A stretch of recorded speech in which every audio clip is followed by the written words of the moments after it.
Hebrews, Hebrews, Hebrews. This is Prophets of Awakening. This is our Sunday Advanced Bible Study night, the 2nd of February, 2025.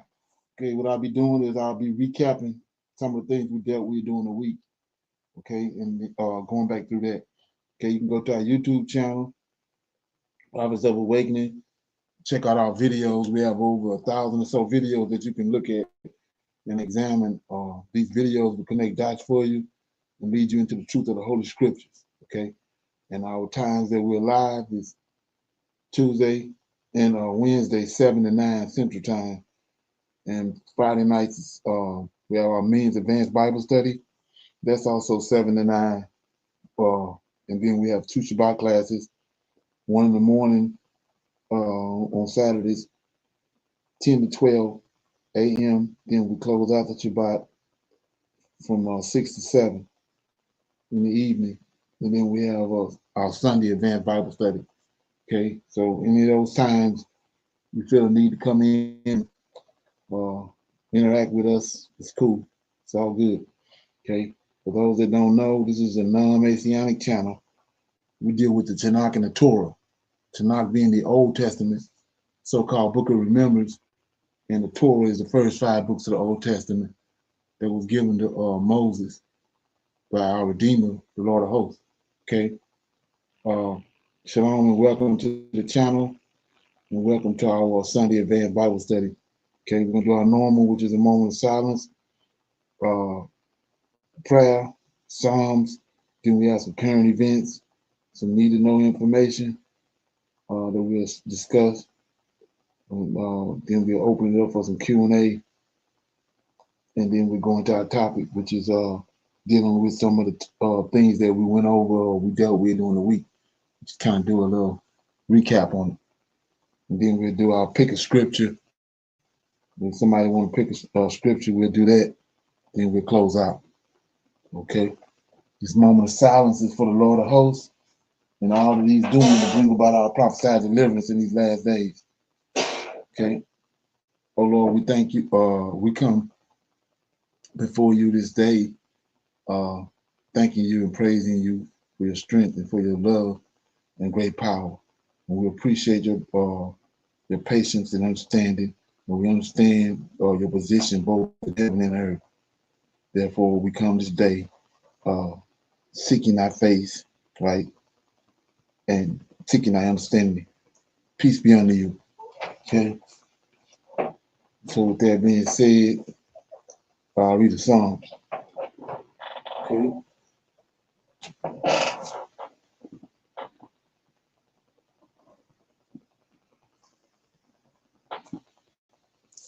Okay. Okay, I'll read Psalms 87. It's the glories of Zion. Okay. His foundation is in the holy mountain. The Lord loveth the gates of Zion more than all the dwellings of Jacob. Glorious things are spoken of thee, O city of God. Selah, I will make mention of Rahab and Babylon to them that know me. Behold, Philistia and Tyre and Ethiopia, this man was born there. And O Zion, it shall be said, this and that man was born in her, and the highest himself shall establish her. The Lord shall count when he writeth up the people that this man was born there. Selah, as well the singers as the players on the instruments shall be there. All my springs are in thee. Because that was Psalms 87, the glories of Zion. Anybody have any comments on that? Okay. So with that being said, we'll go to some current events. Okay. We'll play it and then we'll talk about it. Okay. This right here was kind of interesting. China is preparing for war. It is building an entire city for this purpose, about 30 kilometers southwest of Beijing. A new military complex is coming up. They're calling it the Beijing Military City. Construction is already underway, and like most things Chinese, the scale is dramatic. It's a massive facility, some 1,500 acres in size, that is 10 times bigger than the Pentagon. The Pentagon, as you would know, is the headquarters of the US Defense Department. It is effectively the American Defense Ministry. Going by some claims, the Pentagon is larger than 100 American football fields. And Beijing's military city will be 10 times bigger than that. So you can imagine the scale. This is said to be the world's largest military command center, and it's going to be an underground facility complete with large and hardened bunkers and deep underground tunneling. Heavily reinforced concrete is being used for construction. They say it will be a foolproof facility, one that can survive even a nuclear attack. China is making sure of that, of surviving nuclear attacks and strikes from powerful American weapons like the famous bunker buster munitions. So this facility would have everything that the Chinese military and its commander-in-chief Xi Jinping may need. He could practically run a war out of there. Observers agree with this assessment. They say this complex is set to become China's wartime command center. It can replace the existing Western Hills complex. That's a Cold War era facility. It is China's existing wartime headquarters. This one is near Beijing. So why does China want a bigger complex now? Because it wants to be seen as a major military power.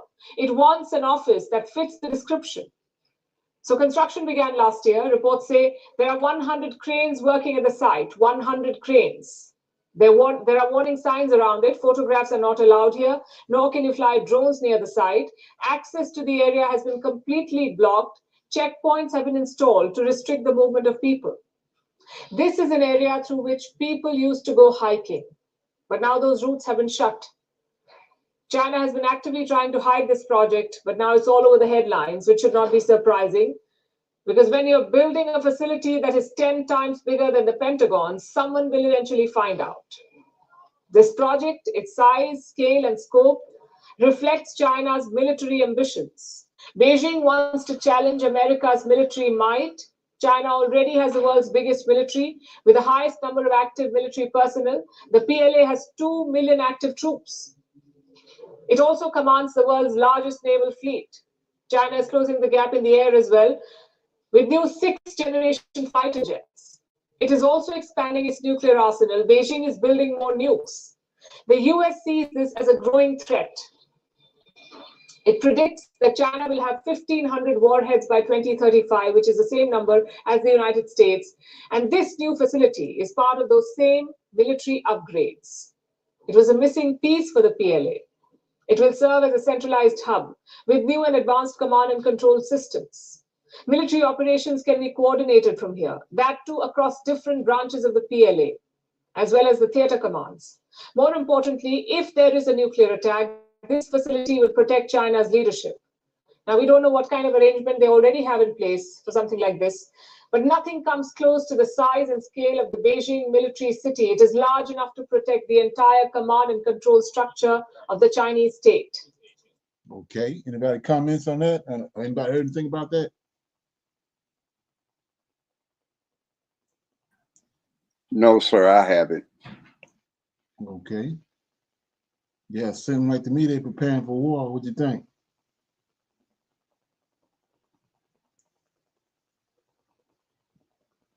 Okay. We go to the next one.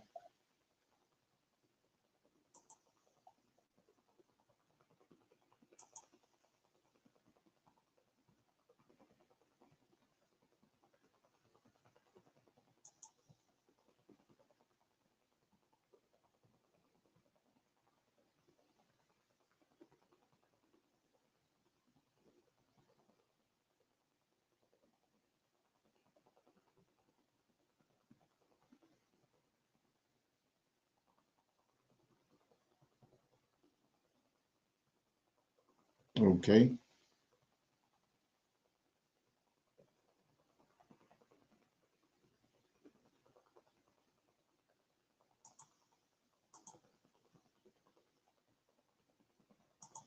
Days. So I'm going to explain everything in just a moment, but all I ask is one thing, takes 2 seconds. Go ahead, hit that like button if you enjoy these daily updates, and now let's begin.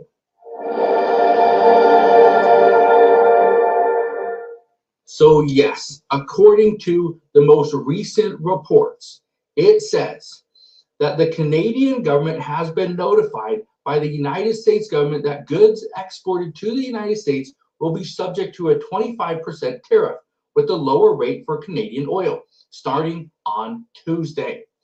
Now, this is where things are potentially going to take a turn for the worse. And I've said this many times over the past several weeks, is that these tariffs that are going to be implemented on Mexico, on China, and on Canada, these are going to be good things in the future. But today and for the next several months, it's going to cause pain, especially for the American people. But look at this. It says Canada is poised to retaliate against Trump's tariffs and rethink U.S. reliance. It says right here, Freeland, who's a candidate for prime minister, calls for tariffs on Tesla cars, and levies will first hit goods easy to substitute, according to the minister. Okay, well, how is this going to impact the U.S.? Well, here's what you need to know.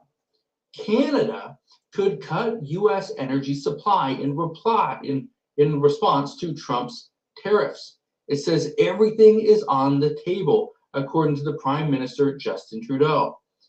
Now, this is where it's getting out of control. According to reports, 95% of U.S. The power that goes to New York, Minnesota, and Michigan comes from Ontario, Canada.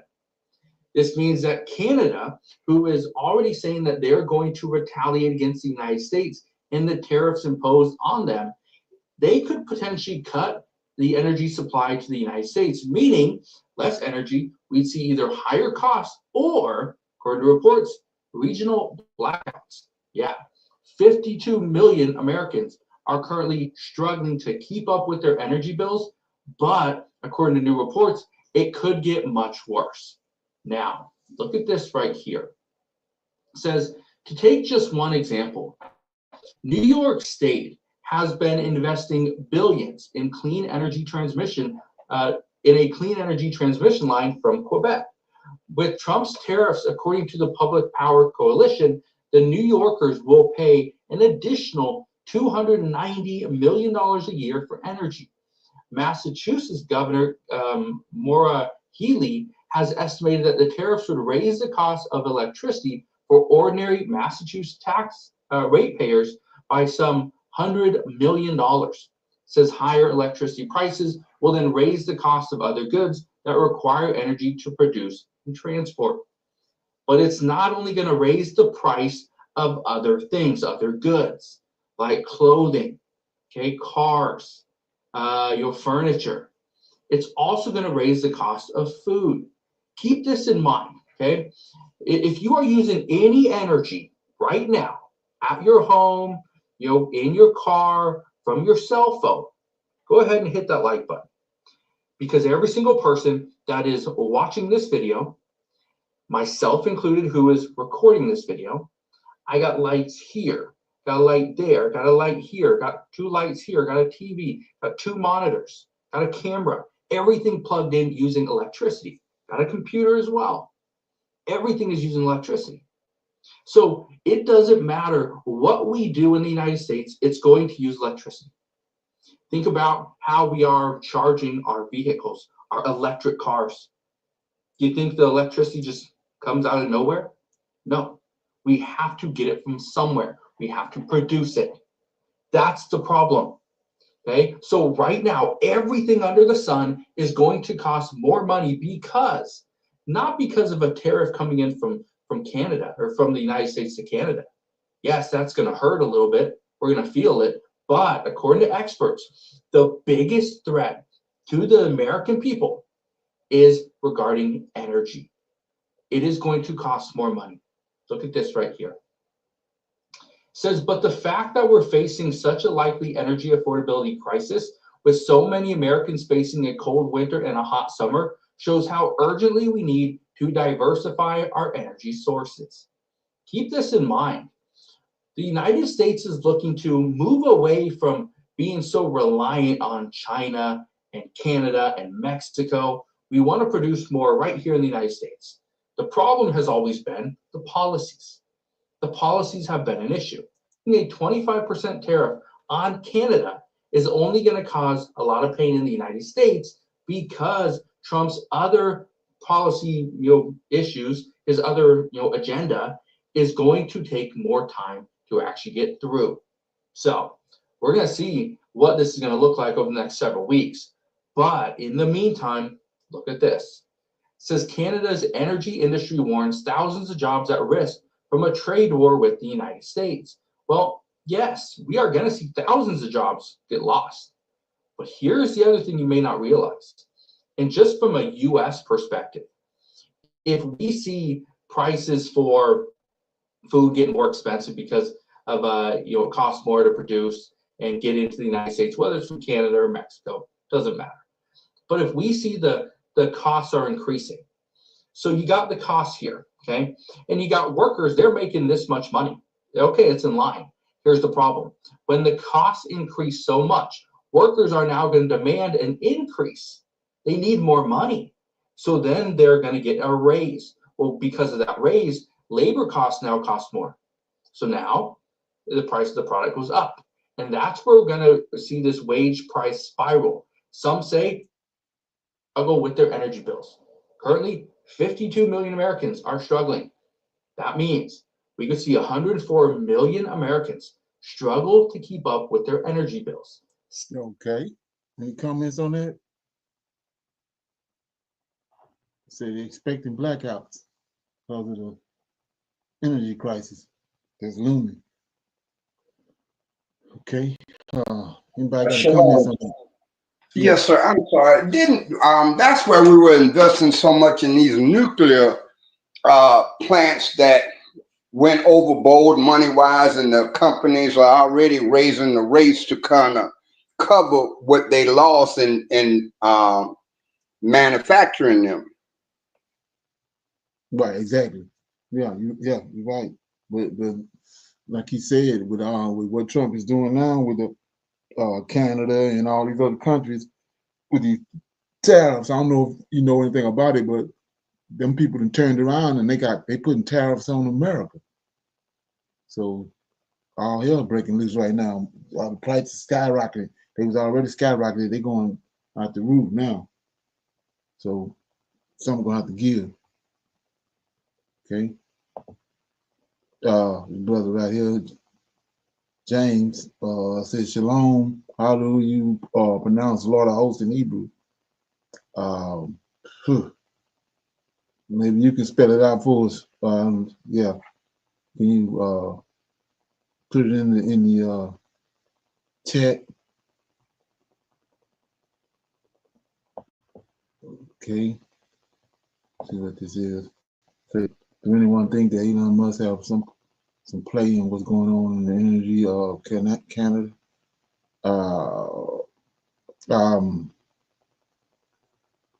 I say no, because he already jammed up himself with everything that's going on with him, and then Africa, South Africa especially. I mean, not South Africa, but Burkina Faso. They just came out with an electric car, and it says that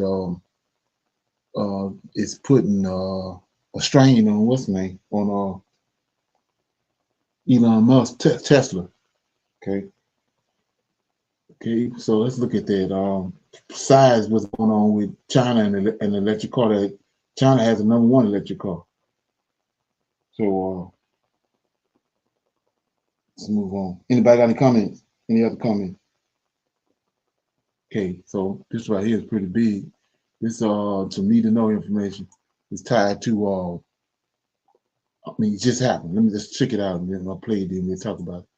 So Elon Musk and his Doge lackey agents are currently staging a coup of the United States government. We have to talk about this. It's a serious story. Read the headlines here. Senior USAID security officials put on leave after refusing Musk Doge access to agency systems. Musk actually tweeted out just 2 hours ago, from his point of view, he's claiming that the USAID is a criminal organization, time for it to die. We're also talking about physical altercation. This is from an account that he interacts with. It says, breaking U.S. aid senior officials put on leave after physically trying to stop Doge from accessing agency systems. I want to go through the description of this thing, and I'll give you a basic gist of it. Musk is showing up with his agents, hacker type people. They're age 19 to 24. They show up in these black SUVs. Musk got his kid there as a human shield, and they're trying to get access to government buildings on a Saturday night. That's what's going on. This is a coup. Last night. You can read the description here. It says the two top security officials at U.S. Agency for International Development were put on administrative leave Saturday night, right? So it's all happening really fast. Again, it's on a weekend and at night. After refusing to allow officials from Elon Musk's Department of Government Efficiency to access systems at the agency. So Musk just shows up and is like demanding access, and they're like, no. Even after Doge personnel threatened to call law enforcement. So the Doge personnel is like, well, if you don't let us in, we're gonna, call someone to come arrest you, kind of stuff, right? We're gonna call law enforcement. It says here, according to sources, personnel from the Musk-created office physically tried to access the USAID headquarters in Washington, D.C. United States Agency for International Development is the primary U.S. agency that provides foreign aid and development assistance to developing countries. USAID's work includes helping countries recover from disasters, escape poverty, and engage in democratic reform. So that's a description of it.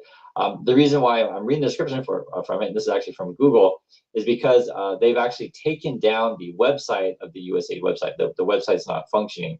I want to put this in context as well, because you have to understand, like this is a much bigger story than just this incident, which this incident is not good. Again, Musk shows up on a Saturday night demanding access to, as described, classified material. January 17, 2025, this was the headline here. Chinese hackers access Yellen's computer in the U.S. Treasury breach, right? That was from Bloomberg, another one. Chinese hackers access Yellen's computer in U.S. Treasury breach. This is something that I pointed out before when it was going on live, that Musk was kind of making joke about this, right? He actually, this is Musk tweeting out on January 17th, same day, he tweeted out, 12-year-old script kitty could hack into Yellen's computer. I doubt she knows how to reboot her Wi-Fi router. Do you guys understand how ridiculous this is? So the story comes out that Chinese hackers are effectively attacking our computer systems. This is the Treasury. And then Musk makes jokes about that. He never says anything bad about the Chinese government, right? Doesn't tweet bad things about Russia, but yet he attacks American institutions and literally showing up on a Saturday night demanding access. And this is just a couple weeks after Chinese hackers are trying to break into our systems. I hope you guys understand the significance of how terrible this stuff is. I can't even make jokes about it. It's just frankly not funny. And I'll say this as well. There's a lot of people that work in the U.S. government that are not partisan, right? You swear to protect the Constitution. You're just like, I'm doing my job. It's just not a political job. I process payments. I carry out the acts of Congress, these kind of things. And this is sort of how our system should work, right? You can't just come in and what Musk is doing, demand access to all this stuff and trying to skirt security clearance laws, these kind of things. I've been reading these reports all along, and this has been a thing as Trump's been coming in where they've been trying to skirt transparency laws. These kind of people too, right? You remember Trump's got this whole meme coin thing, crypto stuff. That's a way to get money from who knows where. The same way that Trump is even giving, stock to the nominees, right? Know what protocol is, but just imagine you arrive at whatever government building on a Saturday night, and the security that works at the government building is like looking at passes and stuff like that. I'm like, who the F are you, right? You can't belong here. And then your boss is like calling, trying to call the essentially U.S. Marshals on these people. Just understand. Okay, so what you think? They making sense, or is that crazy or what? Shalom. I heard that they haven't even given him a security clearance. I think they was bypassing that. And this man has already got a conflict of interest dealing with the government and as a contractor. Right, exactly. Well, yeah, it makes no sense. So you know they got something to even go this route. They have something. It's something very, very sinister and ugly going to happen real soon because it makes none of this make no sense. You know, like I said, even with me looking at it, even with Trump, how he got through the whole judicial system with 34 counts felon and still ended up being the president. So they got something major that's going to happen. It's just a matter of just waiting it out. Okay. Anybody else got any comments on that? Shalom, everyone. Brother Leonard, it's like they are bypassing all the rules and regulations that has been Exactly. put, right? Right. So, to get into a federal building without any type of clearances is very serious. But of course, we know that Elon Musk, Trump, and all them has not done things by the book from the beginning of this, since he's been back in office, right? So now he has ordered for all those prosecutors from what happened January 6th to be fired. Right. So, like I said, Trump comes back and he retaliates quick. Like, Exactly. he does not like to be challenged. He feels as though whatever's done to me, I'm going to do worse to you. Exactly. And the crazy part is anybody in their right mind knowing that's what he's going to do. So how would you even allow him to get back in the position to be the president? Right. Even Right. doing this whole thing is crazy. You know, like I said, it's something very, very, very dramatic going to happen real soon. Yeah. It is. Okay. I feel the same way because, like I said, they are bypassing all of the normal procedures that we know about, right? So Mhm. everything that they're doing, they are doing it to say, we have money. We can do anything. We Right. have the power. Exactly. So I always say this, ever since this has been taking place, there's not going to be a middle class. You're either going to be rich or poor Right. once they Exactly. get finished with everything. Yes, sir. Right. Yes. That's the objective. Like we saw at the inauguration, he had a whole section which has never been done before. He had a whole section just for billionaires, right there on. You know what I'm saying? That's crazy. It's like right out in our face. Right. Without saying Doing it anything. all. Right. Exactly. They didn't have to say anything. All we had to do was look at what was taking place right then at that point. So they were Exactly. sending a message right there. That's Shalom. yeah. Yes, sir. And all them senators, Republicans in particular, they got to be in on it. I mean, they just act like it's okay. They doing it. They must be gonna get their payoff pretty good too. All right. Yeah. Exactly. I think I had mentioned that before, and there's I have some videos on it. When you understand how it's all set up from the top, you got Republicans and Democrats. That's for us. That's for the population to be going back and forth. But they also have a place called, an organization called. I lost it, but they all one. They not. It's no such thing as a public. That's just for us. But they all working to one cause for what the powers that be have. They all working together. It's gonna come to me in a minute. I had it, but I lost it. Let me see what you're talking about.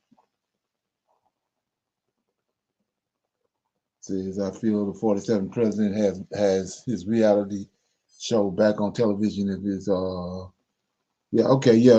A lot of the things you see him doing when it comes to that you're fired thing, you can see it playing out. You know, with me, like I said, when you look at him, he's just it's like he don't have he ain't rap tight. It's bedazzling to me because of how he even got back in there. Like I said, none of this stuff makes no sense. You know what I mean? It don't even seem real. Yeah, I think it's the House of Foreign Relations. is what all those Democrats and Republicans, they all actually one unit when it comes to the House of Foreign Relations. I might be saying it wrong, but I know it's Foreign Relations, and they all come together for a bigger purpose that's outside of what we know about it. They're not at odds with each other. They got us thinking they're at odds with each other. Okay. So with that being said, we go to some Q&A. Anybody have any questions, comments about anything they want to talk about from during the week or yesterday, during the Shabbat? Something they want to talk about? Or something they came across? Shalom, Brother Leonard. I've been, on YouTube watching a bunch of the videos, and the biggest thing now is like the Iranians and other religious groups are coming out and disclaiming the whiteness of the Hebrew Israelites and everything like that. I don't know if these people got an awareness of everything fixing to go on, but something greater than what they are doing is happening, and it's happening with us. Right, exactly. Right. Yeah, well, they dictate what 99% of the population do anyway. Okay. Anybody else got anything they want to bring up? Okay, I'll play this right here, and then we'll go into our recap for last week. Okay.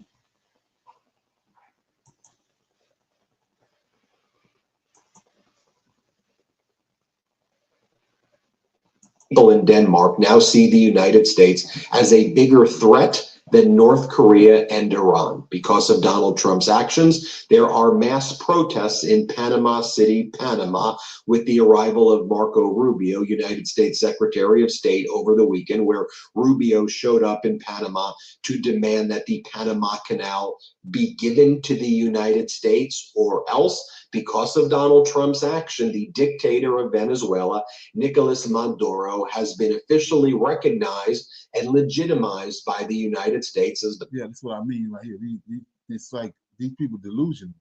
They're actually thinking that, they just, after all that happened with the Panama Canal, they can just show back up and demand it back. Donald Trump sent a special envoy to Venezuela to directly speak to Maduro, despite the fact that Maduro, over the past few weeks, has threatened to invade Puerto Rico, mocked the United States of America, and of course Maduro is not the democratically elected leader of Venezuela. He is just holding on and seizing power with the exiled real leader of Venezuela, and I guess Donald Trump sees Maduro as someone he looks up to. And as you start to look at Donald Trump's moves internationally, you see that he's attacking all of our allies, and he is helping our enemies one by one. You couldn't script it better for our enemies. Donald Trump has made us weaker. There is an international resistance, though, that sees this. Nations want to protect their sovereignty from America, whether we're talking about tariffs on Canada or Mexico or Europe, whether we're talking about Donald Trump's rhetoric and statements about Panama or Greenland, you name it. The world is uniting against the United States of America right now, and never has America been weaker. Let's go through some of these data points. Let's talk about this international resistance using a few exemplars. As Rasmus Jarlov, a member of parliament in Denmark, explains, people in Denmark now see the United States as a bigger threat than North Korea and Iran. Denmark has until now been one of the most pro-American countries in the world and one of the longest standing allies of the United States in history. But the people in Denmark do not, no matter what your political party is in Denmark, let's be very clear, the people of Denmark do not like the fact that Donald Trump and the Republican Party are referring to themselves as dominant predators who need Greenland, who want it, who want to take it, quote, or else, because they call themselves dominant apex predators. That's what Republican MAGAs are saying. That's what Trump's views are. So we should just take it. Yeah, that's rubbing Denmark the wrong way. Greenland is part of the Kingdom of Denmark. In Panama right now, the people there are saying there will be, and some of their leadership, the past leader of Panama, past president is saying, quote, there will be many casualties. In other words, Panama is preparing, although they don't want it, if United States invades, to go to war, a bloody war against the United States if America tries to infringe and invade or take the Panama Canal by force. That's what they're saying there. Take a look at this. Nearly half of Danes see U.S. as a threat. About 78 to 80% oppose the sale of Greenland. Pretty overwhelming numbers right there. We also told you about people in Greenland who do not like the fact that Donald Trump is infringing on their sovereignty and disrespecting them the way they are. Take a look at this article on Panama.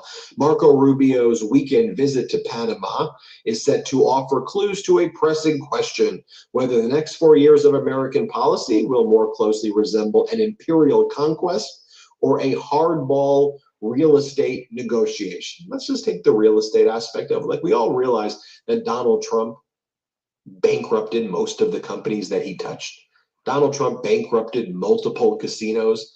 The hardball negotiator couldn't run casinos in Jersey. Okay. Okay. And coming so far? Shalom, Brother Leonard. I heard Okay. somebody bring that up about Donald Trump, that nobody ever said he was a good businessman. So I mean, running the country, that's not good, obviously, for the economy. Exactly. Yeah. That was came out before. In his first time he was president, that those things that he had done. Okay. You got something, son? No, sir. I thought you said something. Okay. Anybody else? Okay. Play a little more of this, then we'll go into Hardball negotiator. Will we be imperial conquest, or will we be hardball real estate negotiation? I mean, the framing of this is pretty stupid in and of itself. It goes on to say, on the ground here in Panama, members of the country's small political elite have been bracing for either. The former president says, quote, I think there will be many, many casualties on our side, and international condemning of the United States. They're preparing, they're gearing up for a bloody war against the United States of America. The Wall Street Journal's headline for their opinion piece, their editorial board, is calling Donald Trump's actions not just against Panama and Denmark, but against Mexico and Canada and Trump's tariffs, the dumbest trade war in history. Trump will impose 25% tariffs on Canada and Mexico for no good reason. I'll give you the reason. The reason is that Donald Trump's psychotic. He's a maniac. He's bad for business. He's bad for America. Yet you, the Wall Street Journal, normalized him. You, Politico, normalized him. All these papers were like, oh, he's a businessman. He was never a businessman. He's a con artist. He's a fraud. He's a criminal. He's a convicted felon. He's a sexual predator. He was found liable for sexual assault. So yeah, in my opinion, that makes him a sexual predator. He's a disgusting, vile human being who was saying that, oh, we need to go back to 1870 and y'all supported this. Well, I think it'll be good for business. The stock market was up 55 to 60% when President Biden was in office. The returns 55 to 60%. And right now, Donald Trump's oligarchs are shorting the market and predicting depression. You heard that right. Donald Trump's oligarchs, the hedge funds, the venture capitalists, the private equity, they are betting against America. Ain't that how they operate? Yeah. For America to go down, they're gonna win. But just like with our so-called our heroes and our, the singers and the so-called heroes that we got, they make millions and millions of dollars off of them dead. They make way more money off of them after they kill them than when they're alive.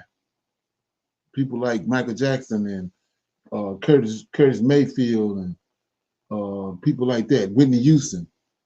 They making even today. They still making millions of dollars off of them people when they dead. So that's how they operate. Another thing I wanted to shine a light on was from a New Testament perspective, because of these people, you know, when you understand where the New Testament came from, right? They believing that an Antichrist is not like coming, right? Okay, but they saying that Donald Trump is Cyrus, but everything he's doing is tied to they Antichrist. Ain't there something? Yeah, let that ferment. Okay, with that being said, any more comments before we start going to our topic? Okay, everybody good? Okay, here we go. Like I said, we'll be doing a recap on things that happened during the week. On the 25th of January, we was dealing with how Trump had cut aid to Africa, and how those African countries are responding to it. And then not only that, he cut off the Tuskegee Airmen, took them out of the history books. Okay. And then the 28th, anybody got any comments on that? And then on the 28th of January, we were talking about the 3 types of giants. And we broke that down, right? How that the angels, fallen angels came and they slept with women, and we got the giants, the ones that's 20, 30 L's. A lot of people can't fathom that, but that was the result from the angels crossing over, coming down from their habitation and came to the earth, slept with women, and the result of that was those huge giants.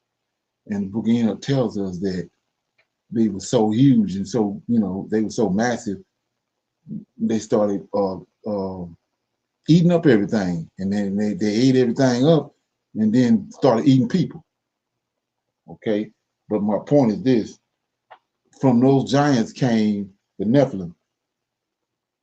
And then from the Nephilim came, we was talking about, right? Because of those Nephilim started sleeping with animals. They started sleeping with animals on the earth, elephants, giraffes, tigers, and lions, and sleeping with fish in the sea. And so that's where you got all these so-called what they talk about in these pagan mythologies is that about these different beings, but that's actually true because that's where they came from. They came the Minotaur, the one with the human man body with the bull head. And then you got the half man, half horse. All that came from what these fallen angels had done, and what these Nephilim had done. Start breeding them, and then from that we got, like I said, the Ejo, which is they you know, from when you start talking about what the Creator said in the scriptures, how 3rd generation. Okay, so when you go to when the fallen angels came and slept with women, the fallen angels had some kind of sense of righteousness about them because they at one time they dwelled in heaven, but their offspring, those giants, they had no recollection of righteousness. They never been to heaven. Matter of fact, that's why he created hell. So when the giant dies, the spirit that's in that giant go to hell. They have no connection to heaven. But when Adam's descendants died, that spirit is ascends because it came from heaven. So from those giants came the Nephilim. That's a 2nd generation of wickedness. They don't have no recollection of righteousness, the Torah, or none of that. They don't have. They wicked as hell. Then we got the Ejo.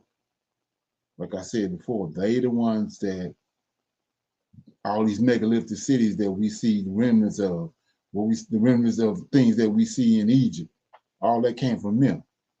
And like I keep saying over and over again, Their objective was for when the angels came down and slept with women, once they defiled themselves and they went into women. So let's break that down. So you say, how did they defile themselves? They was sons of heaven. They came down, slept with the women. They had no need to sleep with women. They eternal beings. The Creator made, when he made Adam and he made that 6-day man, that man needs to reproduce himself because he's only going to live for so long. So he has to give sons to reproduce himself. Those angels don't need no son. We made in their image, but they eternal beings. They don't need no son. So when they came down and crossed over and did that great sin, they weren't able to sin no more. And like I said before, it's simple. They lost their wings. They weren't able to sin no more. So their desire is to go back. They realized that what they had did was nothing compared to the world that they had came from, and the splendor and all that of the world they came from. So, but they weren't able to go there no more. They lost their ability to sin. So that was their whole objective, getting back into the firmament, back up in the heavens. So because of their intelligence, their intellect, they created these UFOs. That's where the UFOs come from. They eventually found their way back to the heavens, but through their intellect, their technology. They had, all of them had different roles. Like some of them, like the Creator said in the book of Job, the Lord of hosts said that he got angels that's over snow. He got angels over all these different things on the earth. That's what the 200, when they came down, revealed to the women, the secrets, the molecular makeup of things. So these highly intelligent beings. So they lost their wings, they lost their ability to ascend in heaven, right? And then, but they highly intelligent. Eventually, they crafted these ships. And when you look at it, the different crafts they're showing you from back in the day to now, they evolved. The little teen thing they show you back in the day where they say it was UFOs compared to the ones today, they just, it's evolution. They crafting them. That's why you don't see the cities, those supernatural cities no more, like Lemuria and Atlantis, because that's where they was at. But once they concocted those crafts, they left. So that's why you don't see those cities no more. Okay, but anyway, so that's my take on it. You know what I'm saying? So anybody have any comments on that? The question? Shalom, brother Leonard. They show a lot of that in superhero shows. Right. Like really any superhero show, when you look at the people that are scientists, when you follow that storyline, that's always pretty much what they doing, working on getting to another realm. Right. Right, Yeah. which is I think kind of what you're saying. Well, at least how I took it, they done found we can't see them because they're hidden in another realm, a realm we can't see. They figured out how to do that again, right? Exactly. Okay, yes, sir. Right. So yeah. But what you have to understand about that, the reason why they're different than us, they had that ability. They interdimensional beings, right? They Okay, interdimensional. right. They already have that ability to go in and out of different. That's the difference in us and them. So in the book of Enoch, he always talk about Baphomet. I might not say it right. Baphomet and Leviathan, right? Oh, behemoth. Yes, Yeah, sir. yeah, Mhm. behemoth. And so those are two supernatural beings. He said that the Creator in the very beginning, he created. One of them is on the land, and the other one is in the sea, right? Right, yes, sir. So they can't never find the one in the sea because he an interdimensional being, and then the one on the land is in interdimensional beings. So the one on the land that's Bigfoot, and the one that's in the sea, that's a Loch Ness monster. They can't find them. They can't never catch up with them because they're interdimensional beings. Just like with the spaceship, when they see a spaceship and they say it's doing all these different types of feats that no spaceship or no aircraft is supposed to do, because it's interdimensional. It's over our head. Same thing with those beasts. Okay, it's just me. Yes, sir. Right. So, and then, like I was saying before, that red from there was 7 different types of, it was 7 different giants that Abraham inherited when he went into the land of Canaan. When he made the covenant with the Lord of hosts, he inherited those 7 different nations in the land of Canaan. They was giants. Well, one of those races was red from, and they had the ability, the characteristics that they received the most, or when you start talking about DNA, they was able to go in and out of these dimensions. Like I said, they was able to go to Sheol and come back and forth. That's who Tharp is. And what his name? The one that over the underworld.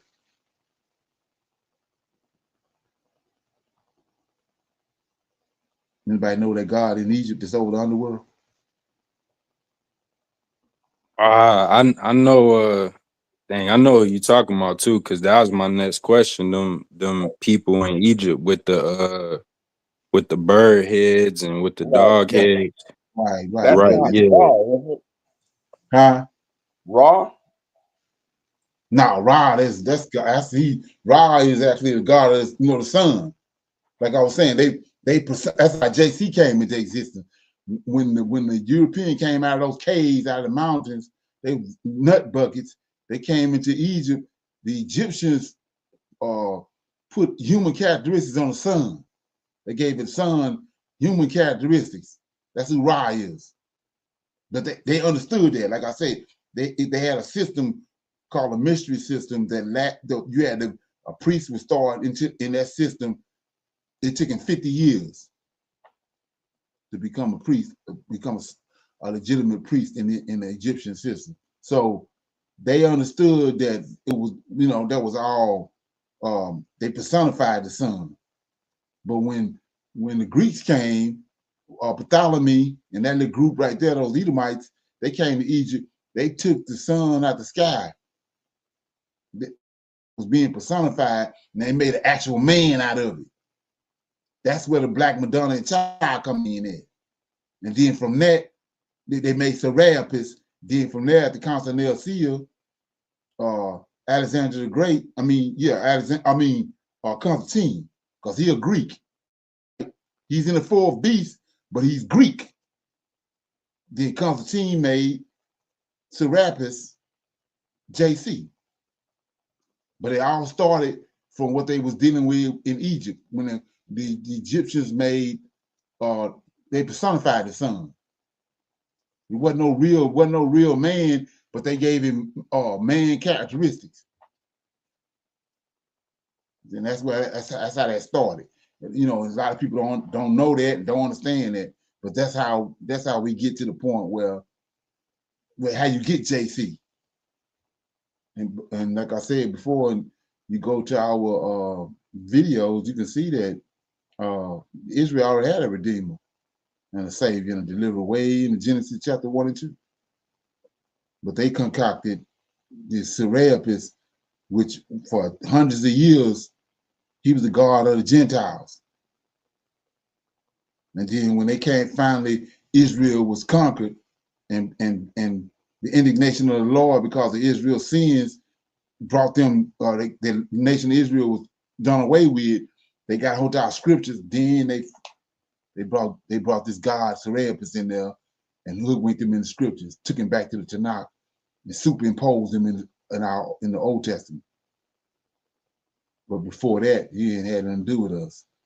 That's who JC is. Okay. And like I said before, those giants, that last group of giants, which was the Ejos, they had a mixture of animal DNA, angelic DNA, and human DNA. And like I said before, go back to evolution.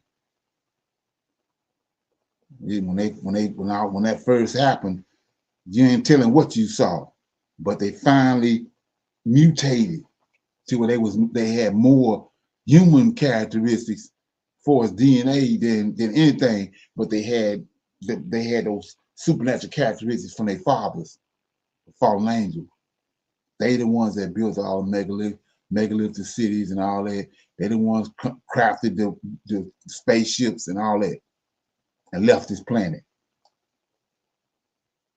And yeah, something else to add to what you were saying about AJ is the ocean, the vast oceans. We can't go there. That's where they dwell at.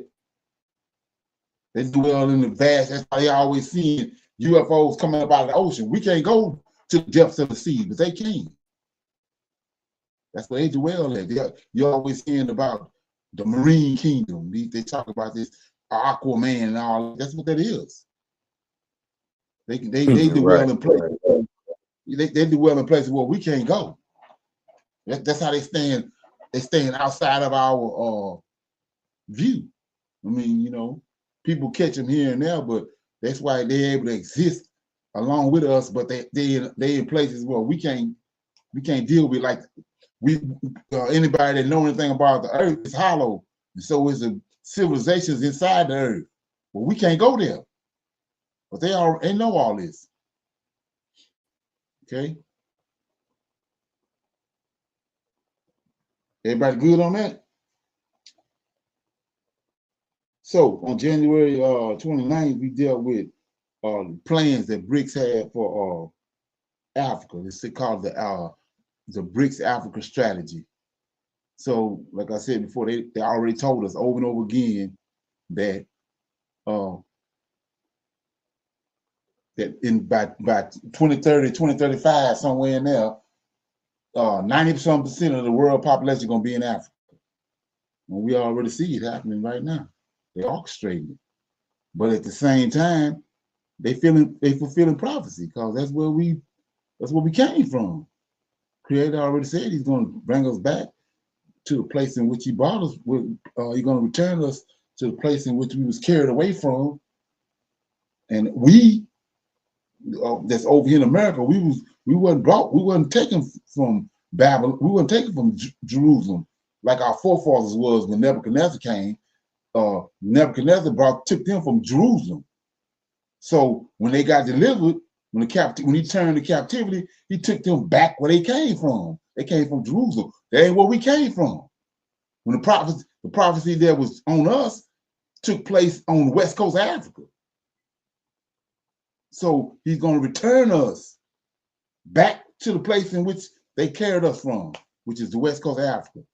Then from there is when Zephaniah chapter 3 and verse 11 and 9, I think it is, he says he's going to call us from beyond the rivers of Ethiopia.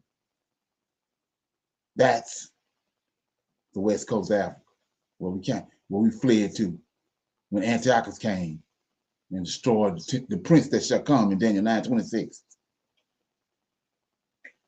So yeah, like I was saying before, according to their prophecies, I don't know how they come up with Donald Trump being Cyrus. Hell, according to their prophecies, it seems like to me, the way it's all playing out, he the Antichrist. Okay? Yeah. Any comments, questions?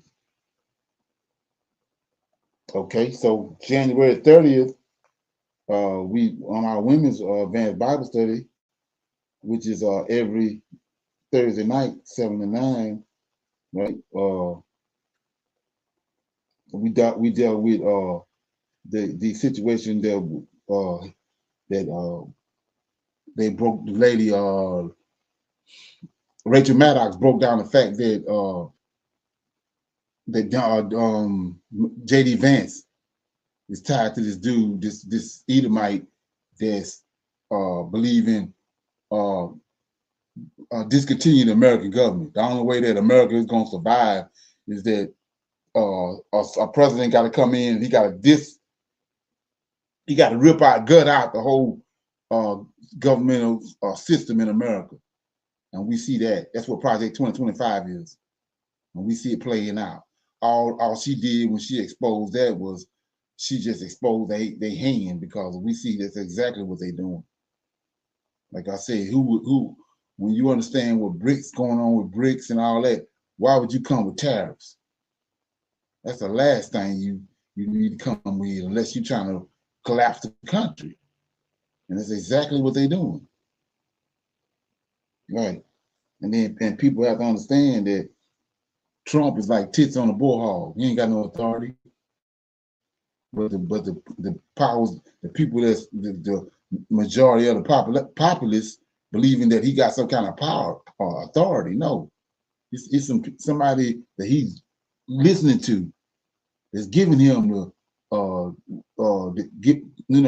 sicking him on the U.S. government. It's not that he's intelligent or he's some kind of strong man. Same way with George W. Bush. They told him. They said when he got in there, it was already planned they was gonna 9/11. It wasn't nothing he had nothing to do with it. He was just a puppet they used. And they're doing the same thing now with Trump. Obama also. Okay. So on January 31st, we was dealing with that was the men's line, and we dealt with the fourth beast. But this fourth beast was described to Barak, Jeremiah's scribe, second Barak. And like I said before, it was in the fourth beast. Most people continue to get some kind of understanding on the fourth beast, but it was explained to Daniel one way, but then in Ezra, second Ezra, it was explained to Ezra in another way, as an eagle, and it go more in depth. And then when you go to second Barak, the angel of the Lord comes to talk to Barak. He goes even more, or he gives you even more meat and more understanding on the second beast, right? But these people, the powers that be, they want you to think that these books are animated or something, that you're not supposed to read them. But when you have the spirit of the Most High on you, that spirit that he says he's going to pour out on us in Isaiah 44 verses 1-5, you're going to see all that and start connecting the dots. Okay. Any comments, questions? Shalom, everyone. Brother Leonard, I wanted to say on Thursday night, too, I think we learned a little bit more about Vance, the vice president, and the connection with them with Curtis Yarvin. It's ideologies. Right. Yes, sir. And I don't know if it was this past weekend or the weekend before. I was reading something up on Yarvin again because I did not know who he was. So I done a little bit more research on him, where they had a ball, right? And I'm trying to find where I read this at. They had what they call a carnation ball, right? Okay. And which was at the ballroom of the Watergate Hotel, and it was designed to celebrate the ascent of the new conservative counter elite that has risen to power on the tide of Trump's reelection. Right. So these are Okay. the type of things, yes, sir, that I say is just like going on that we have no idea about. They're doing a whole lot more. And I said it earlier, it's all about we got the money. We can Exactly. come together and do anything. Right. Ain't that what Esau said? You can Mhm. have everything else in a nation, as long as I control the nation money, I'm good. Mm. And we see Mm. that. We see that Yes. happen. That was the Rothschild said that. Okay. Anybody else got any comments or anything they want to shed a light on that they we talked about during the week or whatever? So on the Shabbat, we talked about Japhet, Esau, and the bloodline of Esau, how Esau intermingled with the Gentile, Japhet, which is not Noah's son. Japhet come from Cain's lineage before the flood. Esau was Noah was told by the Lord of hosts to get a male and a female from all flesh, genitalia. So that means animals, humans, and everything. So when you understand what Cain's origins was, Adam wasn't his son. Adam wasn't, or Cain wasn't Adam's son. He was the serpent's son. So that's a whole nother lineage. And then you got the man and the woman that was created on the sixth day. That wasn't Adam and Eve. That was a sixth-day man, I call him. Then on the eighth day, after the Most High rested from the 7 days, then it says that he formed a man. That's Adam. So when he commanded Adam, Noah, during the time of the flood, he said, go and get a male and a female from all flesh. He had to go get a male and a female from Cain's lineage, which is who Japhet is. Then he had to get a male and a female from the sixth man. That's who Ham is. Then Noah, his son is Shem. Okay. And like I said, if you don't know that, then you're gonna go down Prim Road. You have to understand that. So Esau, right, ended up intermingling with Japhet lineage. Esau hate Jacob, and Japhet hate Jacob also. So that mutual hatred they had for the children of Israel brought them together. That's how you get the four beasts, the Romans. They merged with the Greeks. That's the four beasts that we deal with that we still dealing with right to this day. It ain't five beasts, it's only four. And we still in the four beasts right now. We coming to the end of the four beasts. So that's the Romans, which is an admixture of Japhet and Esau and the hatred that they have for the children of Israel. Yeah, we went over that. And we also talked about the red heifers, how they manipulating the world with those red heifers. Anybody that know anything about Israel and the sacrificing of the red heifers and all that, we know it's tied to the temple. And that's what they want. That's where they at right now. They trying to find a way to make that work. Okay. They want the temple built. America and these faiths, right? The Israelis working together. They want this temple. Okay. Then we dealt with Judges chapter 2, how that the angel of the Lord came up and addressed the Israelites and told them that he was the one that brought the Israelites out of Egypt, and that he the one had the covenant, right?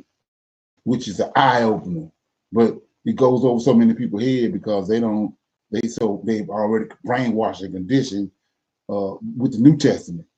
They come into the understanding of the scriptures through the New Testament instead of coming through the Old Testament first, then going to the New. But they start out day one when they come out their mama womb. They start out in the New Testament. And that's where the trick come in there. Okay.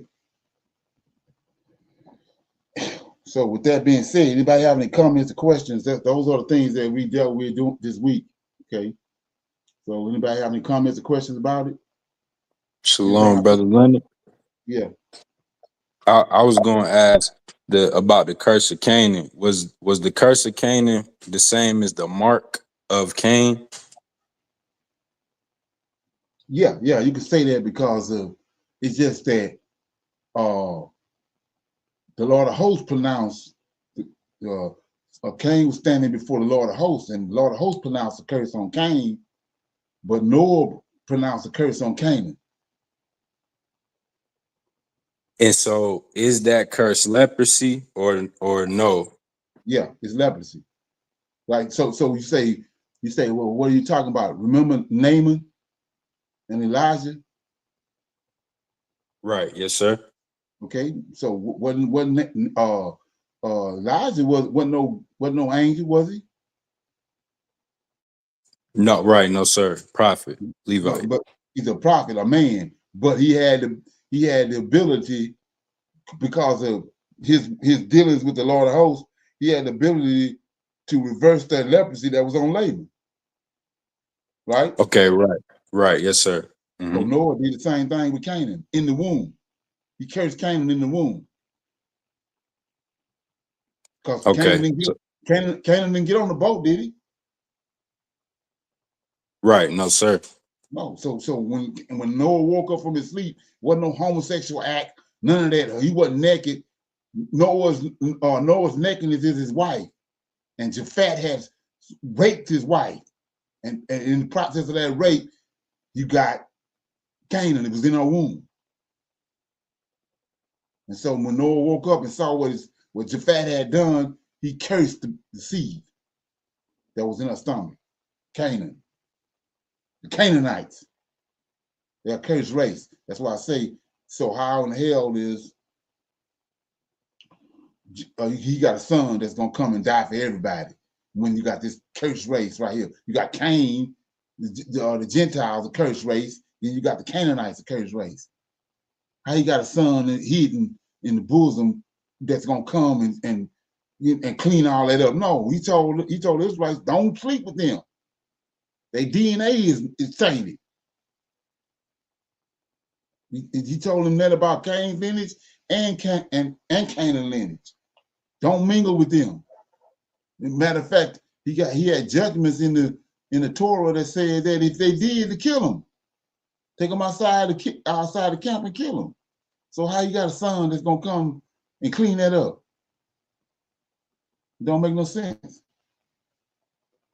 And so this channel right here, like Prophets of Awakening, it ain't for everybody. You know, when you understand how the Creator works and the spirit that He poured out, it ain't for everybody. So, yeah. All that's being revealed right now is the truth. That's where we at. Truth is being revealed. He says in the last days, the truth is going to come out. That means that up until that point, we was dealing with lies. As a matter of fact, I think it was last night we was dealing with the fact that he said that the fourth beast, when it came on the scene, it threw the truth down to the ground. So that means that we in the fourth beast, the truth ain't here. Especially when it first came into existence, back when the Roman Empire and the Catholic Church, it threw the truth to the ground. Okay. Anybody else got anything they want to shine a light on before we go? Oh, Brother Leonard, I was watching another video that always makes every time you say truth, it makes what you say more clear. The guy was saying that truth, like the word, the definition just means original information. So even when you were just speaking and you were saying once the fourth beast came, they threw the truth to the ground. So they threw the original information to the ground, which is starting off with the Lord of hosts and what the Lord of hosts, his laws and his statutes. That's the truth, the original information, period. Right. Exactly. And yeah, I just wanted to say that. Shalom. Well, right, like I was saying, when you go to Genesis 1, chapter 1, verse 1 and 2, we see the God, the Creator, and the God of Israel right there. So he wasn't no after the flood and 400 years after Israel was ran out of land, that the Redeemer came, or the Savior. The Savior was right there in the beginning. He was the one on the moving on the waters. Yahweh was in the heavens of heavens, and he was moving on the waters. Then you see the same thing again when they was brought up out of Egypt.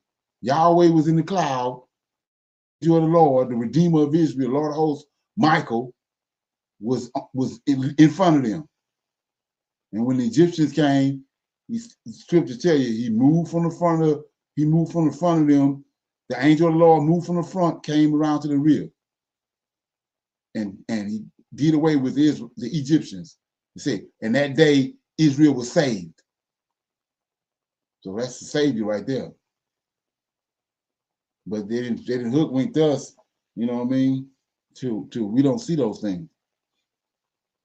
Yeah. Okay. Anybody got a scripture they want to come up with it so we can chop it up or what? Brother Leonard, if no one else had one, I did have one. I'm trying to find it in my book I tore up.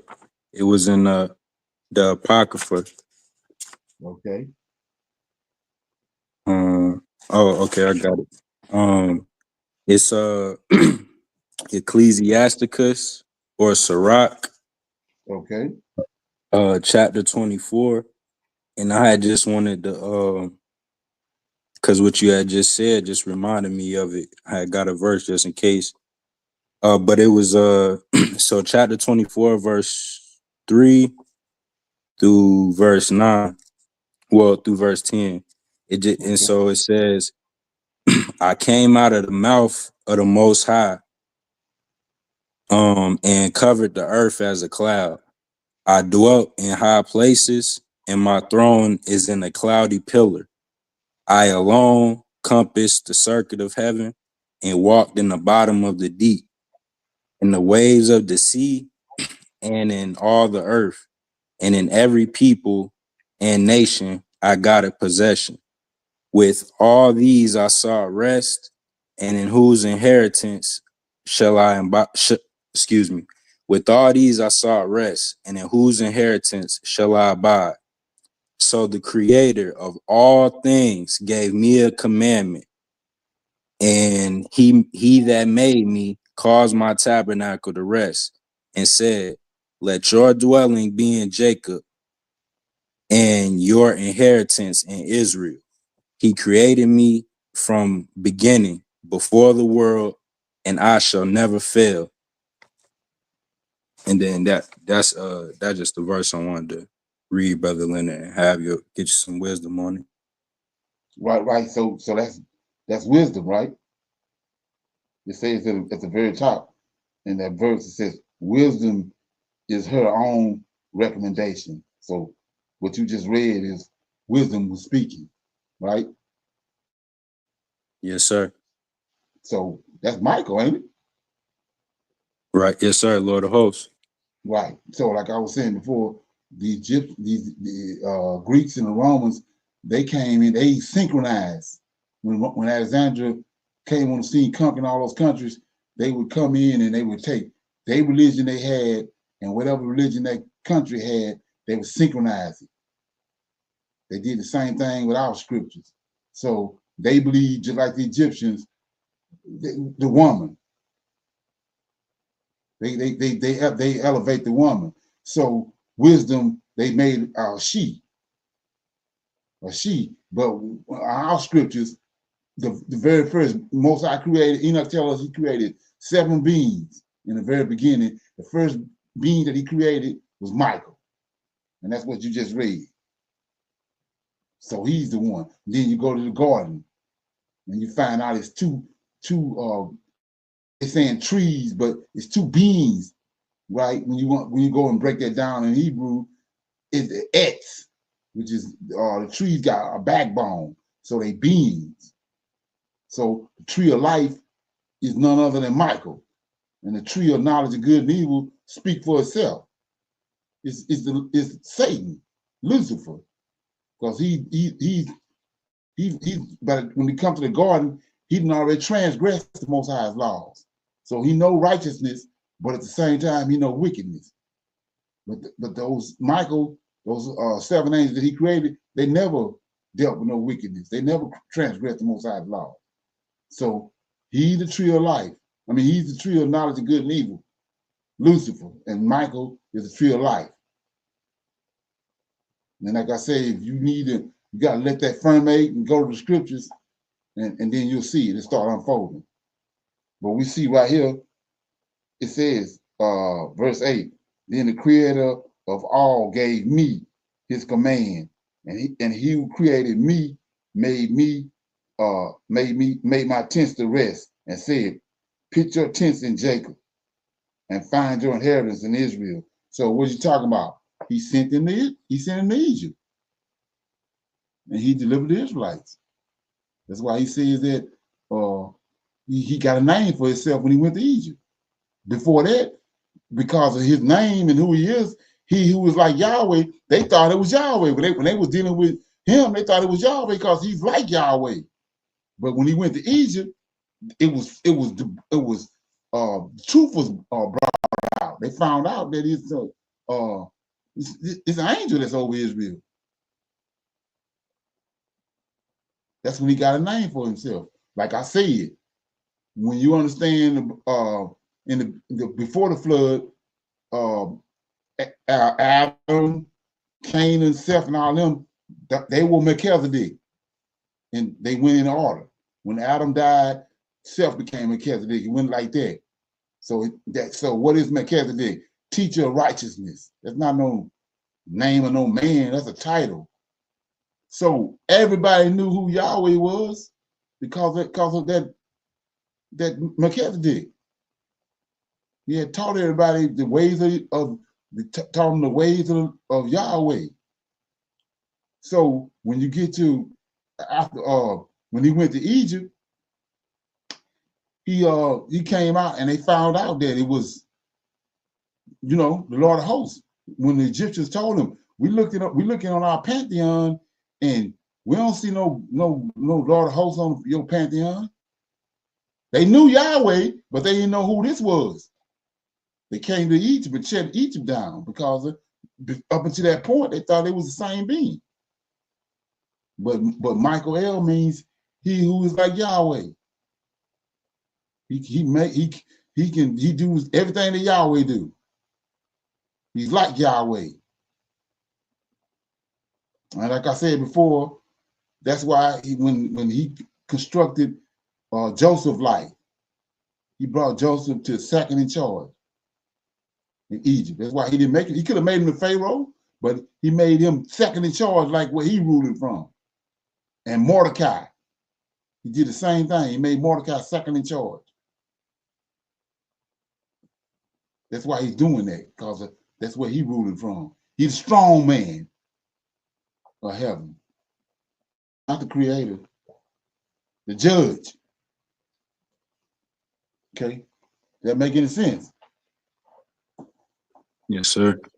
Perfect sense. Okay, yeah, that's what that is. So, I want to backtrack on one more thing too that we talked about. I think it was last night about Isaiah 49 verses 1 for the people that's searching knowledge. Let me read that right quick. You go to Isaiah 49. This verse. This was one of the scriptures that was picked. So it says, "Listen, O owls, unto me, and hearken, ye people, for the Lord hath called me from the womb, and from the bowels of my mother have he made mention of me." So we know that's Isaiah talking, but he mentions O owls. So that's the Gentiles. If you go back to Genesis chapter 10, let's look at it. Then we'll close out. Genesis chapter 10, and you see right here it says this go over a lot of people's head because they don't connect this dot. But let's look at it. Chapter 10 says, chapter 10, verse 1, these are the descendants of Noah. Right, I just broke that down and told you Shem is Noah's son. Now these are the generations of the sons of Noah, Shem, Ham, and Japheth, and unto them were sons born after the flood. And the sons of Japheth, Gomer, Magog, Midian, Javan, Tubal, Meshach, and Tyrus. And the sons of Gomer, Ashkenaz, Rephath, and Tomagog, and the sons of Javan, Elisha, Tarsus, Kitchem, that's the Romans, and Dedom. Now here you go. By these were the isles.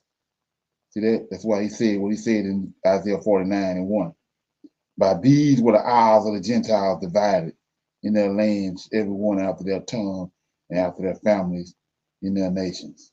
So, like I said before, you just take away that brainwashing that you got and just look at it. They showing us every day through pictures and images what the Gentile look like. How in the hell does he know a son? When Shem is dark skinned with woolly hair, and the Gentile got blonde hair, blue eyes, and red hair with green eyes and all that. Them ain't none of his son. That's the Gentile. Then when you if you really get into the scriptures, you come to find out that we don't, the African. Everybody want to plug us all together as one people because our is dark. But the African, you can look at his features. We from two different origins.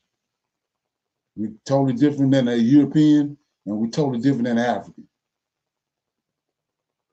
And they calling us Africans today because when they came and got us, according to prophecy, they came and got us from Africa because that's where we fled to. When Antiochus came and ran us out, we fled into Africa to the West Coast. So when the prophecy caught up with us in Deuteronomy 28, or we was on the West Coast and they brought us over here. But we, the African, we not kin, and we ain't no kin to the Gentile. Okay. Any questions or comments before we go? Okay. Brother Leonard, isles are islands, right? Yeah. So when you go Google the Greek islands and look at the Greek islands, you can see right there where Italy at that little island, that little peninsula where Italy at. In between that, right there, it's 1,000 and some islands. That's the isles. Isles of Yes, the sir. Gentiles. Right. And we know from history, like I say, you can't go by what they telling you in the New Testament. When you go to history, that's where all the warlike people was at. The ones with the swords, like he said, Tubal-Cain. He showed Tubal-Cain how to make mail, how to make weapons of war and swords. That's where it started at, right there. The Isles of the Gentiles. Or the story of Sparta and Troy. They warlike people. Right. Yes, sir. Right. Yeah. All them islands was born. When I don't think brought all those islands together was when, and a lot of people don't understand it, but Philip, Alexander's father, came, which is Alexander's father, grandfather Zephno, Edomite. He the one came there. He fled from Egypt. When Joseph had him in bondage, he fled to Greece. Then he brought those nations together. And then when he passed, before he passed, it was given over to Alexander. So he had a big old army that he got from Philip. He brought all them nations together, the Greeks. Unified them. Yeah. Ain't that something? And like I said before, Yes, the sir. reason why what brought them together, what unified them was the hatred they had for Jacob. Both of them had hatred for Jacob. Cain's descendants go all the way back to Abel when they killed Abel, and Esau goes back to Jacob when Jacob got the birthright. So that's how you get the four beasts. They came together because of a mutual hatred they had for the Israelite. So if you say you're intelligent, how in the hell are you the truth? Who your God is? Right. Ain't gonna happen. That's how you get the New Testament. That mutual hatred that Esau and Jacob got for that Esau and Japhet got for Jacob. That's how you get the New Testament. They put a breach in Israel and gave us another God. Okay. So everybody good? And that proves right there we're not all one. You know, they trying to put us all together, but the way you broke that down right there, Brother Leonard, we not one. We not the same. No, we ain't the same. They told us that, and he Yeah. lied with it. But he said that when we was going to be in these last days, we're going to be caught up in a pickle. He's going to pour his spirit out on us. Mm-hmm. And like I said, like a sifter, the Israelites, when the spirit fall on them, you're going to know it. Mm-hmm. So if you still walking around bumping heads and trying to uplift JC, you already know what's up with you. It ain't on Levite or the man of God to worry about that. Because if you ain't getting it, that's a telltale sign. You gotta go do something about it. Because it's obvious JC ain't don't have nothing to do with us. Our scriptures. Come on. Right. Yeah. Right.